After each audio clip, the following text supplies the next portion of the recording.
Thank you all so much for being here at the Center for South Asia part of the Stanford Global Studies Film Festival. My name is Lalita du Perron. I'm the Associate Director in the Center for South Asia.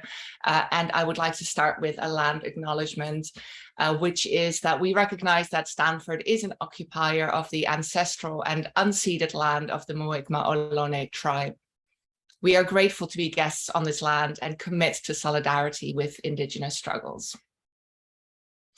I want to thank all our colleagues at Stanford Global Studies for all the behind the scenes work for the annual Summer Film Festival. Also our director, Anna Bigelow, for being generally awesome and supportive of all we do. And specifically to this event, my colleague in film studies, Usha Iyer, in helping select the movie and always being willing to answer my questions about films. Now, in case you're watching the recording or you're here this evening and you haven't seen the movie, we will be talking about the film in depth. So there will be spoilers. So if you're the kind of person that doesn't want to know anything about a movie before watching it, you might want to leave now. Go watch the film. It's on Netflix, and then the recording will be on our YouTube channel later. I'm really, really delighted to introduce our moderator for the evening. Dr. Charu Singh is a lecturer at the Department of History at Stanford. From January 2023, she will be an assistant professor at the Department of History and Philosophy of Science at the University of Cambridge in England. Charu is currently working on her first book, A History of Science in Translation for Vernacular Readers. She's deeply interested in science in popular culture and the work of literary genres such as science fiction in creating a sensibility for science among lay readers in India.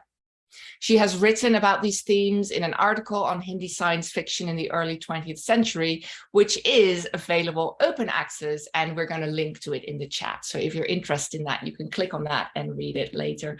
And now we'll pass it over to my colleague, Charu Singh. Thank you, Lalita, for that generous introduction.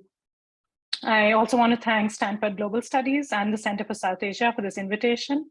And of course, thanks to Simrat for getting us all set up for the event. I expect that those of you who've joined us for this evening have already watched Cargo and therefore are familiar with the film's premise and its plot.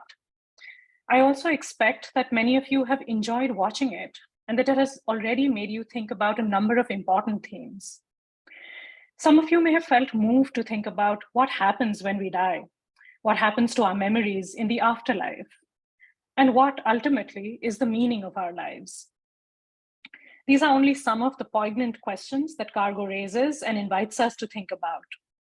However, as global viewers of worldly cinema, we know all too well these seemingly universal questions are always refracted by time and space.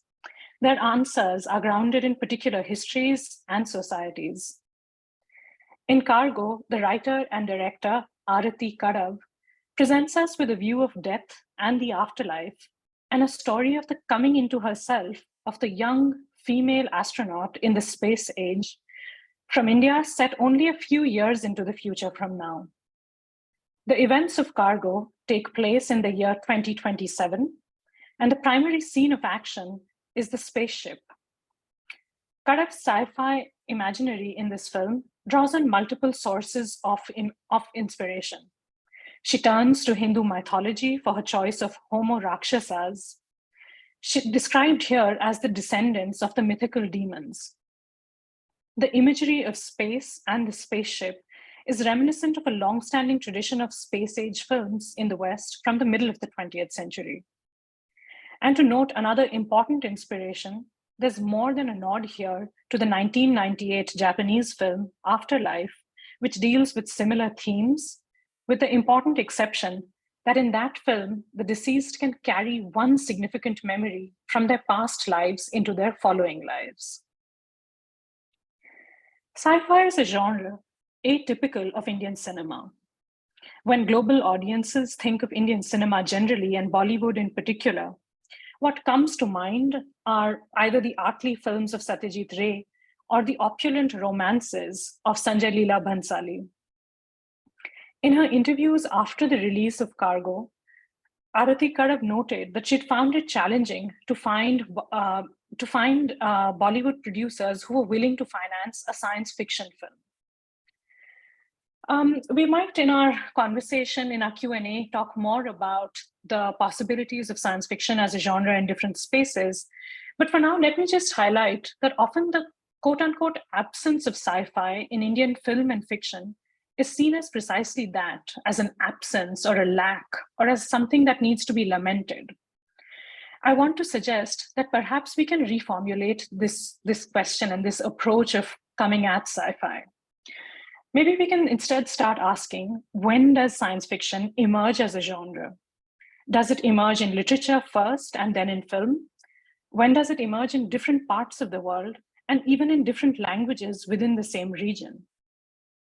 In short, I'm suggesting that in thinking about science fictional films like Cargo from beyond the West and from places like South Asia, we might as viewers begin to attune ourselves to both a history and a geography of this highly modernist genre. We might realize that the socio-technical imaginary that undergirds science fictional narratives in films looks widely different from different parts of the world.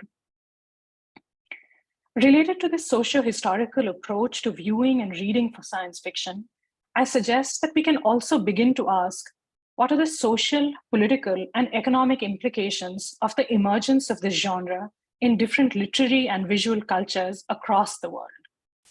What kinds of authors and audiences does science fiction presuppose, speak to, and take for granted for its successes in different places? As a provisional answer to some of these questions, let me very quickly note that science fiction-esque narratives began to be used as a genre of literature in South Asia from the late 19th century. Historians of science, literary scholars, and feminists have shown the emergence of these writings in Bengali, in Urdu, and in Hindi, amongst other South Asian languages.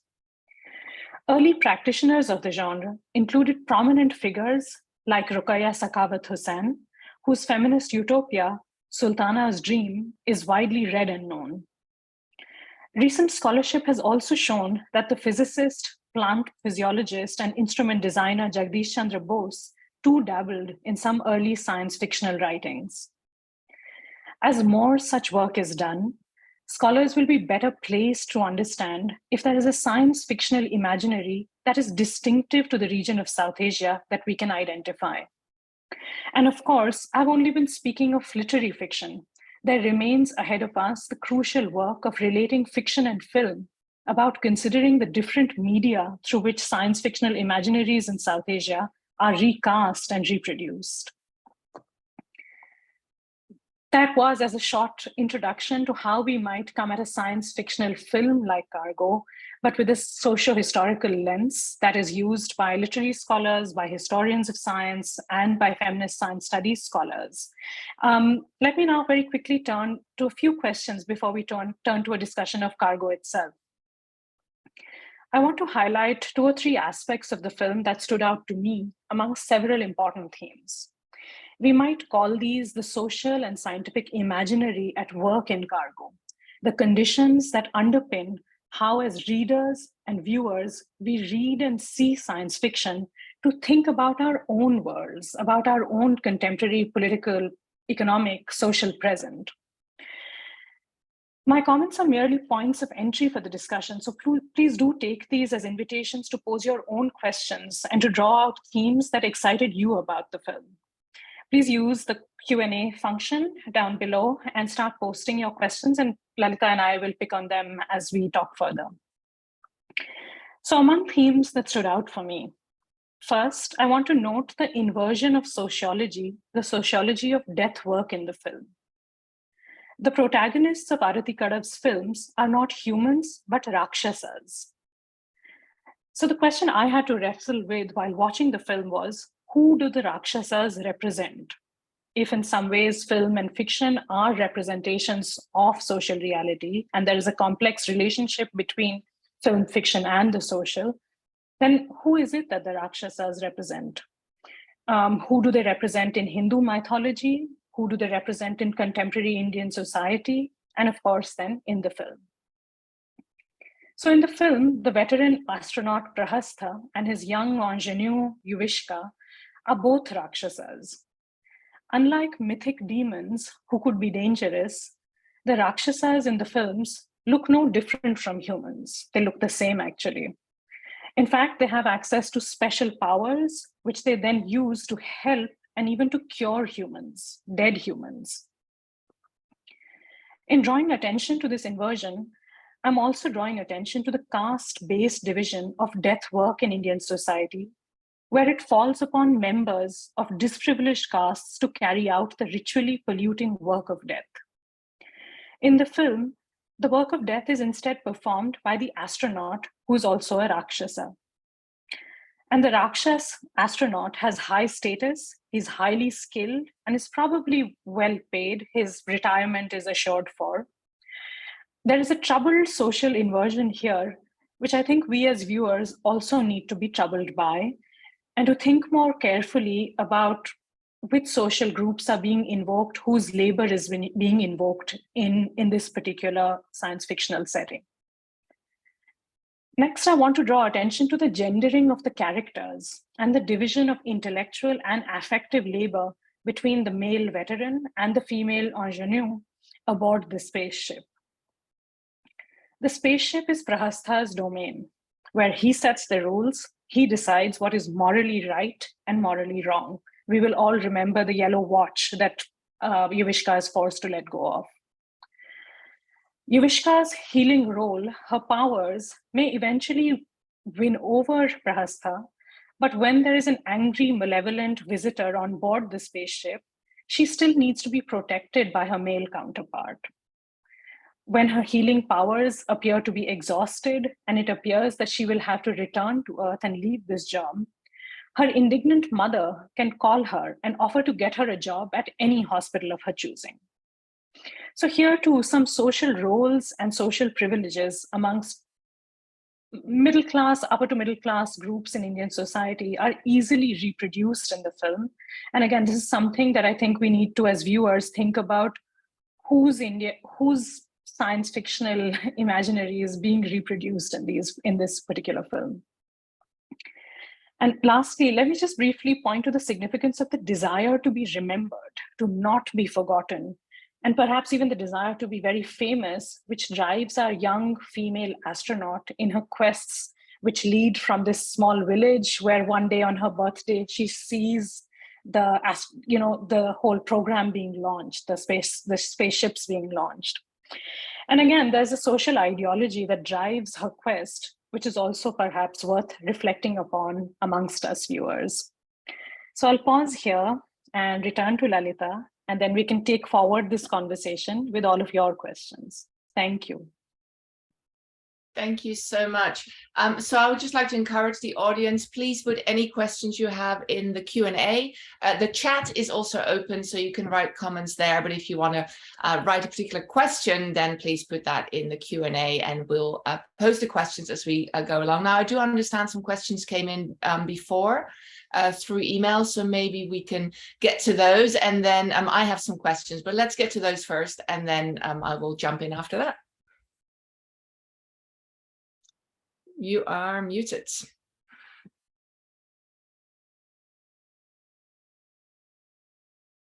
So one of the questions that we got before this Q&A was, what happens when Rakshasas die? Who takes care of them?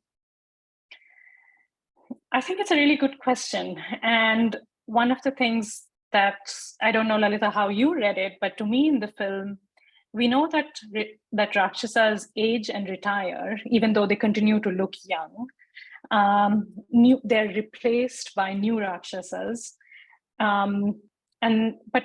But we don't quite know if any of the people who are passing through, we just assume that it's all humans who are arriving at the spaceship. So we don't quite, I think the viewer is asking a good question to which I, as a fellow viewer, also don't have an answer. What do you think, Lalita? Yeah, I don't know that either. I think it's a wonderful question, but I do not know what happens to. I also know if it it feels like a philosophical question, right? What happens to demons when they die? I wish I knew. And even to friendly demons. So Yes. yeah. The same viewer had another rider to her question, which was, why was this film chosen for the discussion? So Lalita, would you want to jump in on that? Yeah, sure. So I wish I could tell you that, we studied hundreds and hundreds of movies and arrived at this one, but it was somewhat random and somewhat premeditated in that when the theme was decided, so there's a film committee in global studies and the theme is set, and then each center goes and organizes their own movie. And so when the theme was set around science fiction and futurism, I knew of this film, and Usha Iyer, my colleague, who is also here tonight, I asked her about it, and we talked about it. She gave me a couple of other options to look into, which I did. But what I liked about this film was that it seemed, I'm not sure if that's actually correct, but it seemed relatively straightforward. And I mean, I think it's an odd film, but it's also, it feels manageable. And I was aware that last year, for those of you who weren't here, or indeed those of you who were, the theme of the film festival was food. It was something food, but it was essentially food. And for our film, for the Center for South Asia, we chose the incredible movie Amis, which is, to make a very complicated story, kind of very narrow it down, a film about cannibalism. And so we really took the theme and went very left field. It was an incredible movie. We had an incredible discussion with the director. But I wanted something very different this year. And I felt we pushed the audience quite a bit last year, and I wanted something a little bit more perhaps expected in some ways. I don't think we got there. I think this is actually quite an unexpected film, but I didn't know that because I hadn't seen it. I read about it. And then my final point is that I liked that it had a female director, and I liked that it was recent, so a lot of people wouldn't have seen it. And I liked that it had a female director, which one would like to think was not worth mentioning, but every single discussion of the movie talked about it, especially in the context of science fiction, and so that's why we chose this film. But when we chose it, I hadn't fully seen it, and then I did, of course, watch it, and we stayed with it because I thought it was a very interesting movie. So I hope that answers the question, and if there are follow-up questions, please put them in the Q&A. And we have some questions come in. And the first one from Daniel Cap, I love that question because I was thinking it too. What is the significance that the dead had to be quote unquote healed before being reincarnated? Yeah, I wondered about that, to have some ideas, but what do you think, Charu? Yeah, I think one cynical way of thinking about it is that the plot really needed, it really needs, like, for Yuvishka to have a power that is unmatched, and that is so necessary. In some ways, having this power means that she can actually replace this veteran astronaut, that he belongs to the age of the machine doctors who are now outdated and banned. He no longer knows he doesn't know what the most current version of the handbook is, and the expectations, both social in terms of gender norms and about what is the amount of information you should give to a passing cargo. He doesn't seem to be in queue, but it is this special power to heal that allows her to replace him in some ways. But I admit that is the cynical reading.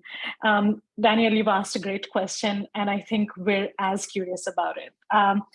I don't think that there is, like, ritually speaking, in terms of, like, if I had to think in a more I don't think there's a cultural explanation that could quite answer the question that some condition is being fulfilled by introducing this healing function. I don't know. Lalita, what do you think? What would you speculate? I mean, I wish it were true. I mean, isn't the idea that we acquire the burden of our karma and we carry that with us into our next birth? And so the idea that somebody comes along with, I thought it was a little clunky. I hope that the actual process is a little bit more kind of sophisticated, like it felt like a piece of cloth and what looked like a lighter. Just takes care of everything. But that was, yeah, I didn't know beyond that. I liked it very much as a premise that you could actually be cleaned up and healed before moving on. Yeah. Even before we jump to one of the other questions, can I ask you to say maybe a bit more about this idea of the importance of karma and other older notions of reincarnation, where it's actually what you do in this life, and that determines what the next life will look like. So what do you think that the film is doing to that premise in some ways? I feel it's really playing around with that. So, I mean, I have some thoughts, but I was just curious if that's something that you wanted to say more on. You know what, I think I don't mean to deflect your question because it's an excellent question, but I'm actually going to read the next question because it asks it in a different way. And it's actually a really good question. It's from Yiman Wang. Thank you so much, everyone, for putting your questions in the Q&A. We love these conversations. I'm curious to hear your take on how the film envisions the future. It seems that nothing much is made of what happens after the body extraction and transition until the veteran starts to see repeated cargo.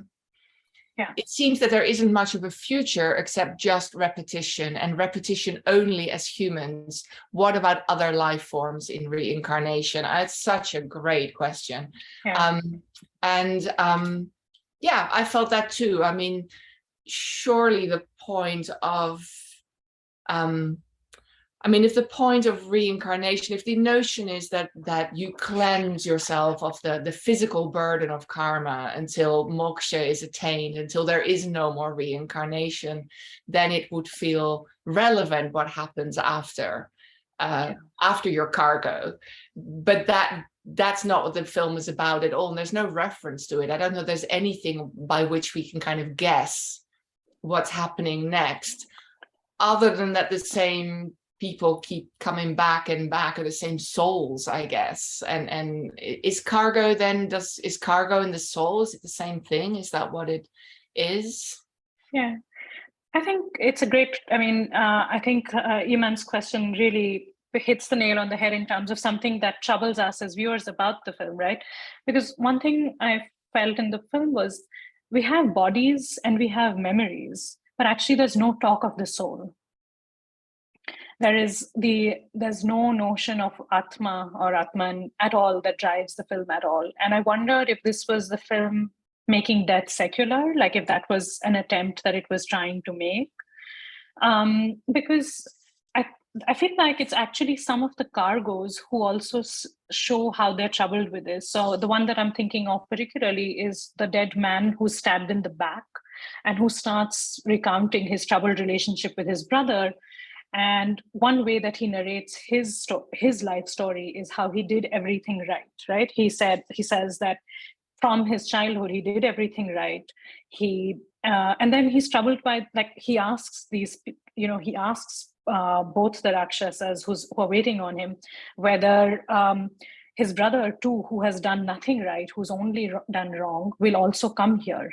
And then what's the point? Because then there is no difference. There is no heaven and no hell. There is no Swarga and Nark. But actually, this sameness, this timelessness that the spaceship marks as only a transition, as a pass, literally a transition from the old life to the new. So, and in some ways, I feel like Yuvishka is the barometer. Like, she is the one who's most affected by these testimonies. Like, you can tell the expressions are made to tell, as if she has to register and reckon with these things that the cargo can only reckon with in that chair as he's sitting, and just in the moment before their memories are kind of wiped clean. So yeah, it's a great question. And I don't know, is this what death looks like in a capitalist and post-capitalist dystopia? Just repetition in a sense? So there's a comment from Usha Iyer that I will take in response to Yiman's question. The film feels very interesting for its deliberately secular treatment of death, science, mythology, all of which have been mobilized in particular ways in Modi's India.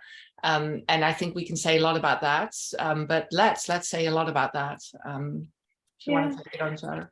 Sure. Usha, it's something that troubled me about the film in some ways, that even though it's supposed to be secular death in that sense, but it takes so the common sense of the film is very much it is Hindu mythology and Hindu common sense that is being mobilized throughout, whether it is in talk of the Rakshasa demon or in talk of Pushpak as the name chosen for the spacecraft, right? And it's something that I think we need to think with. We need to think with what I think what are the possibilities for even imagining science fictional futures, right? And what are the limits of the sable that are constructed even in futuristic imaginings? So I don't think that the attempt at secularizing death is successful. I don't think so. And I think we have to ask, with not just with any piece of creative work coming out of India right now, I think and scholarly work coming out as well, I think we have to think of its connections to our political present. So yeah, that's what would you add something, Lalita? No, I was struck by how Hindu the film was, whilst trying not to be. It almost felt like it showed up more in its attempts to be secular, and it's a recent film, and so we have to read it in light of recent events. Although I know movies take a very long time to make, so I don't know how long it was in the works, but yeah. Yeah, I think that's all I have to say about that. I wanted to ask you, and I think we'll get back to the some of the themes that are already being discussed, but I don't want to forget, I want to ask you about the romance, Charu, and how you read that. There's this very poignant moment where they hold hands, right? They're both sitting in whatever the cockpit part of a spaceship is called. But he has this relationship on Earth and his ex, I think. It feels a very kind of ahistoric word, but now that it's made the word ex has made it into Persuasion on Netflix. I feel that we can just throw that word around. It's like now it's a multi-age word, relevant for all times. I was that's just me how I watch movies, because I get, like, if there's too much jumping back and forth, I get hopelessly confused. Like I like a neat kind of sequence. And so because he asked her how the children are, and so that suggests, and they seemed a little bit older, so that suggests that they had been together a long time ago, assuming, and maybe that's not the right assumption, that they weren't together while she already had children with somebody else, although that's of course possible. But I feel that the film perhaps was trying to tell us this was a while back. And then she was related in some way to Yuvishka, and so the whole thing just seemed very odd. But when she first came on board, it was like, oh, here we go, it's just going to be a romance, they're going to end up together. And he's like, it felt super like he might as well have been Shah Rukh Khan, like he had no interest in her, and she was a little bit cute, and I was like, oh, they're going to end up together. And of course that didn't happen at all. So anyway, that's all I want to, I don't even know if there's a question there, but I'm so glad you said all of that out, because that scene in the whatever the cockpit is called, like them holding hands, I had to like watch it a couple of times, because I was like, what's going on here? What? Because so you're totally right, because I think and it was like, who did they have to cast as the ex-flame? Like it had to be Konkona Sen Sharma. And so I think I'm almost like, I think that the kids are definitely with someone else. Like theirs was an old love, like, I don't know, either a college love that then he moved on and became the astronaut too. And it's also weird, like in terms of relationships, Yuvishka is her student, right, who then has to arrive to almost remind him what the meaningfulness of life after all is. So I think like if we can think of romance in films and its function to not be purely that of, I think this is also very, very heteronormative, but I think here its function is to re-establish meaningfulness of a certain kind in this slightly, like the Hindi word kharus, like this slightly uptight, very particular, very set in his ways, man who's been away from Earth for so long, and not like this Rakshas who we don't know. For one thing that I wondered about was, is the Konkana character, is she human or is she a Rakshas as well? That's something that's never clarified, right?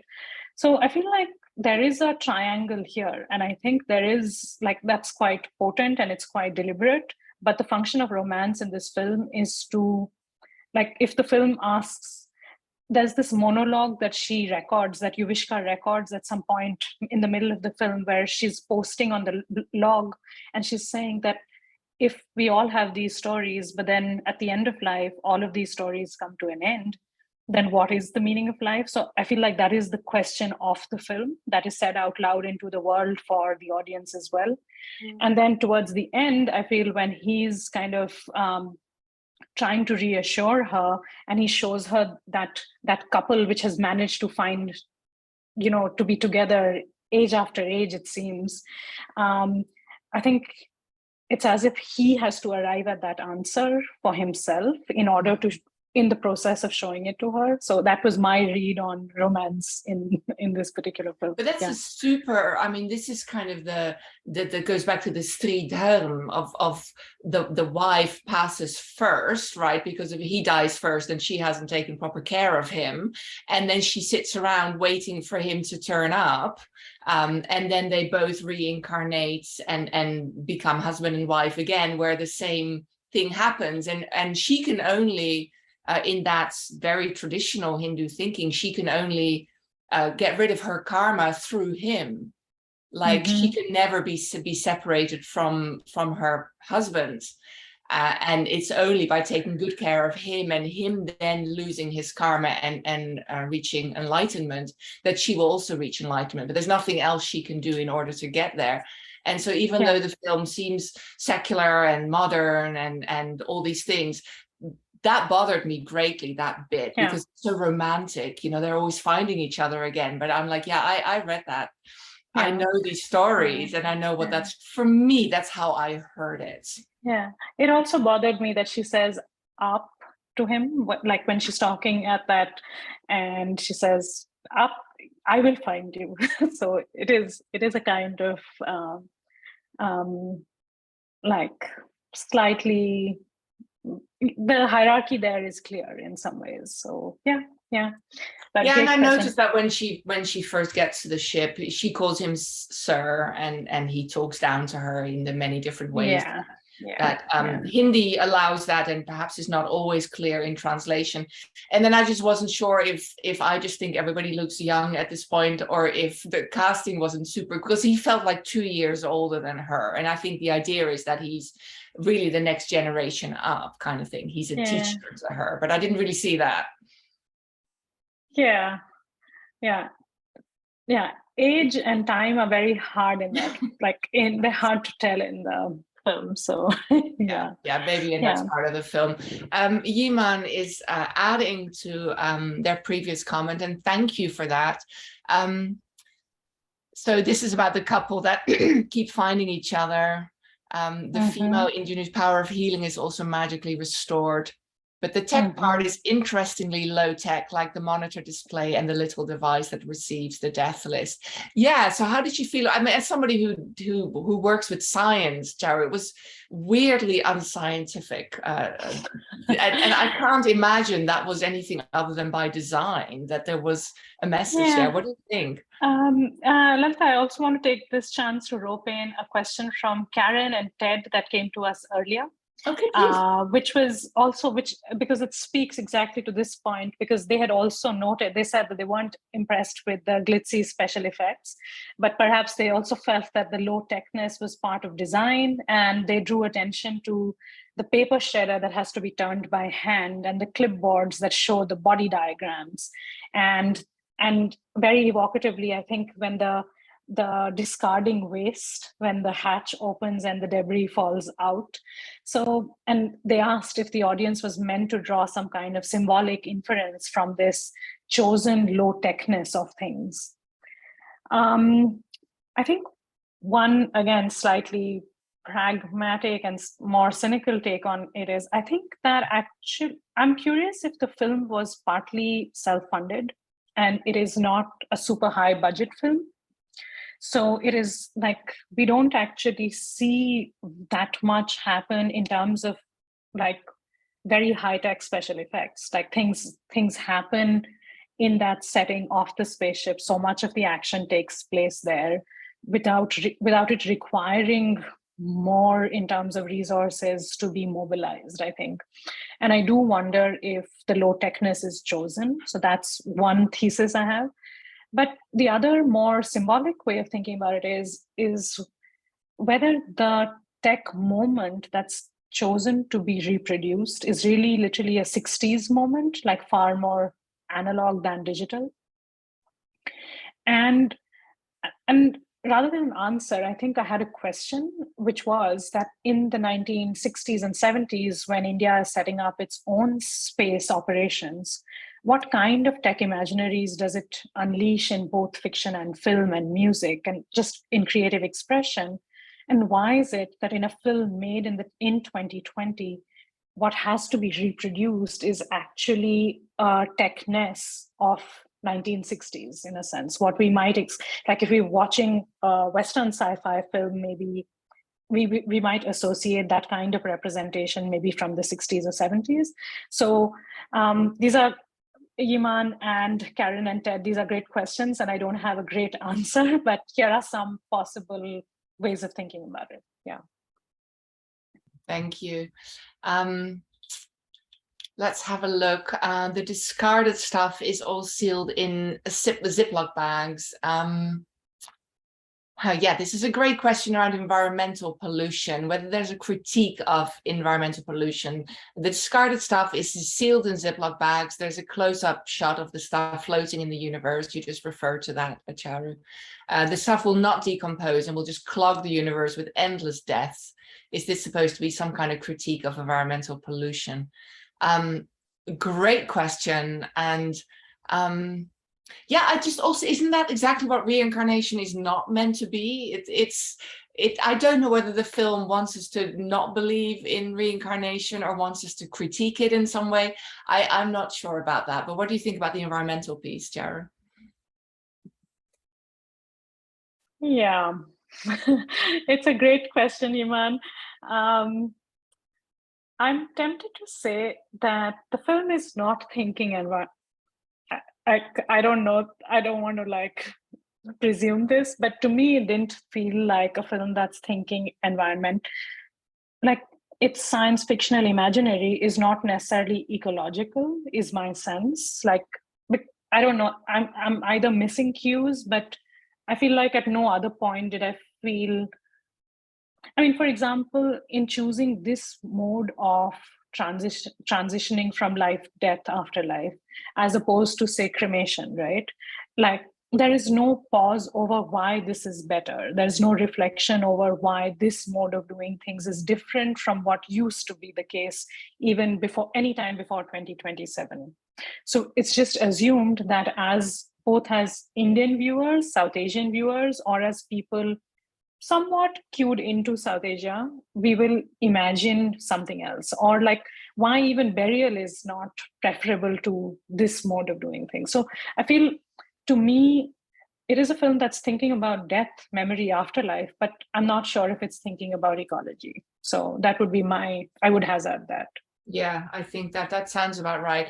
We have a comment from Ro Ravi, who says if it would have been high tech, it might have taken away from the theme of the movie. I don't think most Hollywood movies agree with with you, but it's definitely a possibility. I think your feeling that it might have just been a very low budget film is. Yeah, that's, yeah. Possibly. It almost felt like a play, right? Because there was essentially just one set, and they didn't even move around that much. Yeah, and there was some other nice bits. Speaking to Ravi's point, I think there's also another short, well, it's I think about a 30-40 minute film that Arati Kadav has, which is on Mubi and I think on Amazon, that you can see. It's called Time Machine. And there also, and I was struck by how this particular writer director is actually she's thinking through time, and the time machine represents, and in fact, one of the characters who shows up as Cargo late towards the latter half of Cargo is the protagonist of that particular film. So this, the Kanodia, the guy who has been electrocuted in his time machine, it's that figure basically who shows up there. But again, there the low-tech works for not just the theme of the film, but also the argument of the film, because there it's a young boy trying to make a time machine in his parents' Bombay apartment. Like it's clearly a small space, and he knows it is not a time machine, but he knows it is a model for something he wants to build at a certain point in time. So Ravi, I think you're raising a good point about like what is the relationship between the kind of, say, tech imaginary in a film and what the film wants to do. And yeah, I think in this film, I think like I don't know, like really, I don't know what determined the limits of that, but I know that in another case, there is an argument made of the low techness of things. So yeah. We have some references to other films. I'm just going to read those out. We have intertexts for the film are likely Andrei Tarkovsky's Solaris and Stalker, which take up, I don't know if that's one film, Solaris and Stalker, I have to look that up, or I don't know if it's two films, which take up the sci-fi genre to ask moral, ethical questions. And Charu, can you speak to that a little bit? Is that what science fiction is meant to do often, is ask these more, because we think of it as perhaps people floating around space and feeding into young children's astronaut fantasies, whatever, but I think the morality of sci-fi movies is really interesting. Can you speak to that a little bit? Sure. Usha, thanks. I think that's a great point. And I hadn't thought about those particular intertexts, but now that you mention it, it makes great sense that it's, I think sci-fi is a remarkably good genre for thinking about the moral and ethical. It's because so much of it is prospective, and there is the imaginary is active, and one like it drives. I think it is like if the figurative and the literary are so good for posing moral dilemmas, I think science fiction is a great genre for playing with it. But my sense is that often on screen, we get, like, especially when we think of blockbuster sci-fi, we often get fairly black and white moral ethical dilemmas. Like, we don't get complex ethical dilemmas. On the other hand, I'm thinking of others, like I'm thinking even of Arrival of recent times, right? Like this notion, this film about communicating and language, and what is the language that you communicate with, quote unquote, aliens with.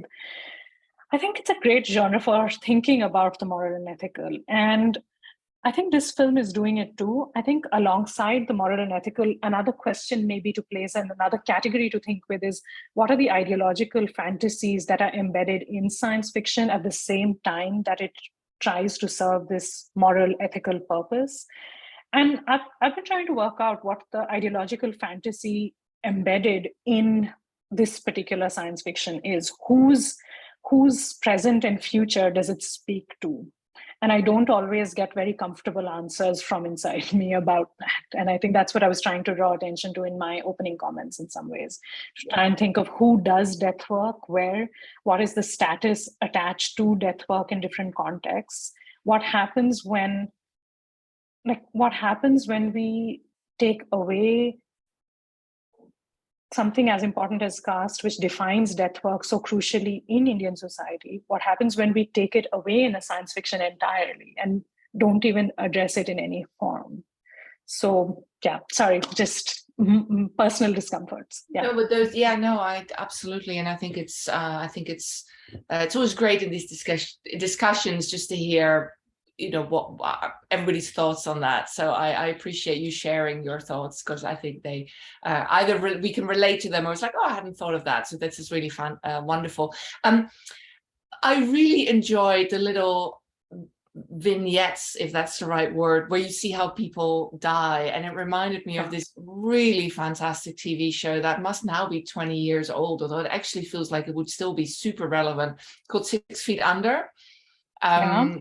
And 6 Feet Under was set, in case people in the audience don't know it, it was set in a funeral home, and every single episode started with somebody dying, and then that person would come into the funeral home. And sometimes the deaths were super tragic.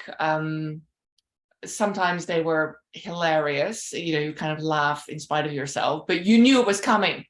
And it was incredible.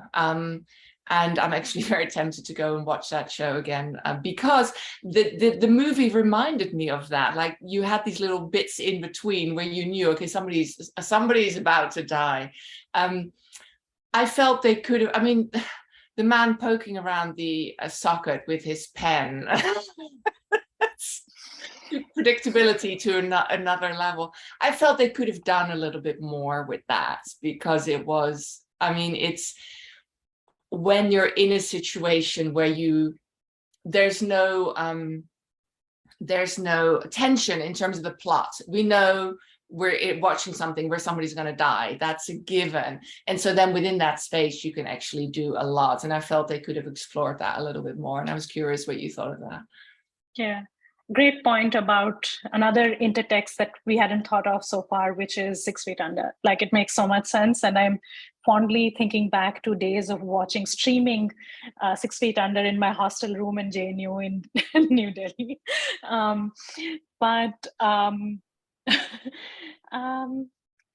I like that too. I think I liked the vignettes, the appearances, and it's always we, the viewers, and the people sending the list who know, like, they're the ones, it's either they who know who it is or we who know it is, because we see, right? So and those two characters on the screen, I feel like there's something there to be worked out who they're supposed to be, because that screen never shuts up. Like, it's always there.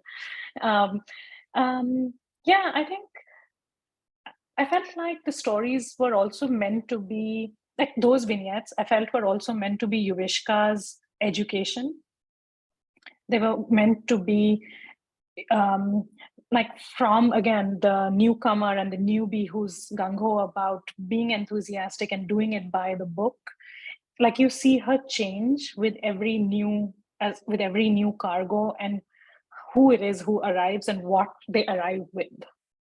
So I felt that was her real training in some ways. So to me, yeah, it felt like that. I think,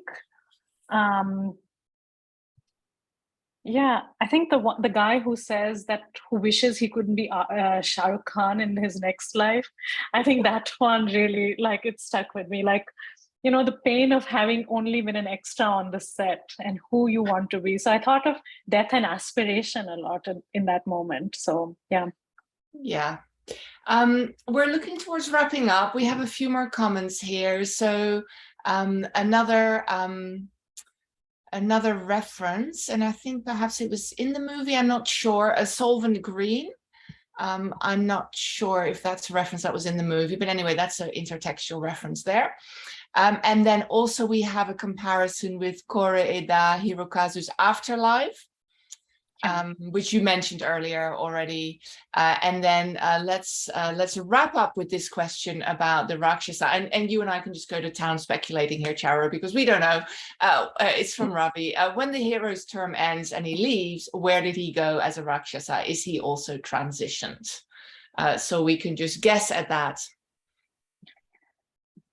We're told he's being placed in some kind of a retirement facility for a year to be rehabilitated, because he's been away for so long. He needs to now know what life back on Earth looks like. I think it takes us back to a question that you and I speculated on earlier in the conversation, Lalita, that what happens to Rakshasas? Do they die ever? Do they just live endlessly? Are they just replaced by others? Do they then take up other roles? I feel like that's one of the things I think I do like about science fiction, both in literature and in film, is that it leaves so much unanswered, and you really just have to imagine. Like, it's never going to like fully answer all the things that made you curious along the way. And maybe we have to, as readers, have very different expectations of this particular genre than of others. So yeah, that was my read. Like yeah, I mean, it's the why are they even Rakshasas? Like, why? So okay, let's see, and help me here with my how I understand the things that I've learned over the years about Hinduism. So the demon, I guess that's the translation. And so why would a demon help you transition? That doesn't seem to be a demonical, if that's an adjective, thing to do. But then there's also the Ramayan tradition where the Rakshas are not the demons at all. And they are in fact the heroes of the Ram Sita story. And so is it alluding to that? Is kind of inversion of good and evil in some way? I was curious about that, because I never fully understood why the demons were the helpers, I guess. I think it's a great, I don't have a, I think it's one of those unworked out, like we know that there was a Cold War because early on we're told that there was a Cold War between the humans and the Rakshasas. And we were told that as a part of that, of the treaty that was signed, the Rakshasas chose to perform this function. And I think that the one particular Rakshasa that they're, like, to me, the one that they were thinking of throughout is the figure of Yama, and riding his bull, and as the person who comes to collect the dead and take them into the next life, right? So I think, and I found one of the cheekiest, cleverest things that they tried to do, I think, was when the man who owns the company, but which seems like it's a public-private combined, because the domain name, when he reads it out, ends with .gov. So even though it might have started out as a private company with his grandfather, I think by then it's clearly something that the government's also invested in. But then there's this on his slides, there's this figure of like a demon, as we might imagine from an Amar Chitra Katha. And then on the next page, you have the astronaut and this fairly dashing looking Prahasta who's the face of the astronauts, basically.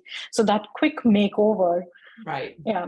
But what it's doing to, I think it takes us back to that question that I was trying to ask about, like, who are the Rakshasas supposed to represent in Indian society? I think the makeovers there would depend on how we choose to answer that question, I think. Right. Well, the chat has been open and there's lots of comments in the chat, so you can read those. But I want to wrap up this hour by thanking Dr. Charu Singh. Really wonderful to have a scholar of science to talk about this movie, and just such a fruitful conversation. And I hope that my questions were helpful as well. I want to thank our audience members for really being engaged and being active in the Q&A. That was just wonderful. We are part of the Global Studies Film Festival, and we're going to put in the chat the website where you can find out more. Otherwise, you can Google Stanford Global Studies Film Festival. I think there's about 3 or 4 more weeks of movies from different area study centers, and it's the same format. You watch the movie by yourself, and then you join and have Q&A either with the director or an actor in the movie, or with a scholar. And so please. There it is. It's in the chat. Thank you so much, Simrat. You're amazing. And thank you, everyone. And we'll see you again soon. Thank you, Lalita. Bye. Thanks, everyone. Bye. Thank you.